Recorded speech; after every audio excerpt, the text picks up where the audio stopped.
Praise the Lord. நீதிமொழிகள் 9ஆம் அதிகாரம். ஞானம் தன் வீட்டை கட்டி தன் 7 தூண்களையும் சித்திரம் தீர்த்து தன் கொழுத்த ஜந்துக்களை அடித்து திராட்சரசத்தை வார்த்து வைத்து தன் போஜன பந்தியை ஆயத்தப்படுத்தி தன் பணிவிடைக்காரிகளை அனுப்பி பட்டணத்தின் உயர்ந்த மேடைகளின் மேல் நின்று கூப்பிட்டு புத்தியீனனை நோக்கி, எவன் பேதையோ அவன் இவ்விடத்தில் வரக்கடவன். நீங்கள் வந்து என் அப்பத்தை புசித்து நான் வார்த்த திராட்சரசத்தை பானம் பண்ணுங்கள்.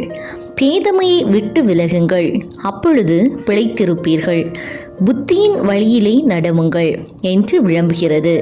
பரியாசக்காரனை கண்டிக்கிறவன் லச்சை அடைகிறான். துன்மார்க்கனை கண்டிக்கிறவன் தன்னை கரைப்படுத்திக் கொள்ளுகிறான்.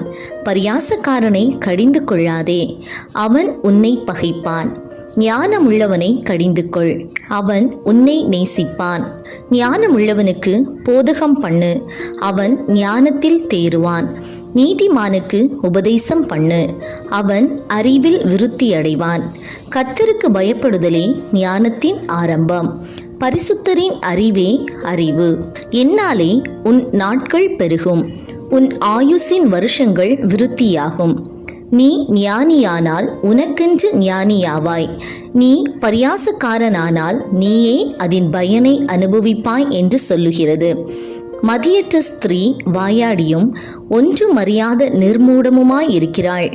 அவள் தன் வீட்டு வாசற்படியிலும் பட்டணத்தின் மேடைகளிலும் ஆசனம் போட்டு உட்கார்ந்து தங்கள் வழிகளை நோக்கி நேரே போகும் வழிப்போக்கரை பார்த்து, எவன் பேதையோ அவன் இவ்விடத்தில் வரக்கடவன் என்றும் மதியீனனை நோக்கி திருட்டு தண்ணீர் தித்திக்கும், அந்தரங்கத்தில் புசிக்கும் அப்பம் இன்பமாயிருக்கும் என்றும் சொல்லி கூப்பிடுகிறாள். ஆயினும் மரித்தவர்கள் அவ்விடத்தில் உண்டென்றும் அவளுடைய விருந்தாளிகள் நரக பாதாளங்களில் கிடக்கிறார்கள் என்றும் அவன் அறியான்.